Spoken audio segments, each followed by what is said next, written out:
చంద్రబాబు సర్కార్ మరోసారి నిరుద్యోగులను మోసం చేసింది. అదిగో జాబ్ క్యాలెండర్, ఇదిగో నోటిఫికేషన్ అంటూ 2 సంవత్సరాలుగా మాయమాటలు చెప్పి చివరికి ఉసూర్మనిపించింది. బ్యాక్లాగ్ పోస్టులేవి ప్రకటించకుండానే కేవలం 10,000 ఉద్యోగాలతో జాబ్ క్యాలెండర్ ప్రకటించి మమా అనిపించింది. ఉద్యోగాల కల్పన పేరుతో చంద్రబాబు, నారా లోకేష్ చేస్తున్న మోసపూరిత వ్యవహారం నిరుద్యోగుల పాలిట శాపంగా మారింది.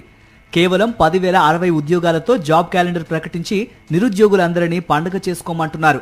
రాష్ట్రంలో ఉన్న బ్యాక్లాగులను భర్తీ చేయకుండా కేవలం 10,000 ఉద్యోగాలని చెబుతున్న కూటమి ప్రభుత్వ పెద్దలు మరోసారి తమను మోసం చేశారని నిరుద్యోగులు వాపోతున్నారు.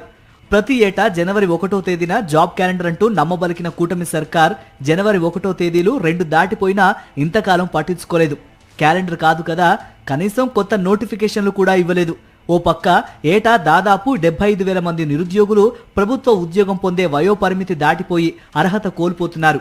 గత 2 ఏళ్లుగా కొత్త నోటిఫికేషన్లు ఇవ్వకపోగా వైఎస్ జగన్ ప్రభుత్వం ఇచ్చిన నోటిఫికేషన్లకు సంబంధించి degree, junior lecturers, polytechnic lecturers తదితర పోస్టులకు పరీక్షలు నిర్వహించడంపై మీనమేషాలు లెక్కిస్తున్నారు. ప్రతి ఏటా 4 లక్షల మందికి ఉద్యోగాలు కల్పిస్తామనే హామీని ఎన్నికలకు ముందు ఇచ్చిన చంద్రబాబు మొదటి 2 ఏళ్లు ఎలాంటి ఉద్యోగాలు ఇవ్వలేదు. ఇప్పుడు కేవలం 10,000 ఉద్యోగాలతో జాబ్ క్యాలెండర్ ప్రకటించి చేతులు దులుపుకున్నారు. చంద్రబాబు మార్కు మోసంపై నిరుద్యోగుల నుంచి తీవ్ర విమర్శలు వస్తున్నాయి.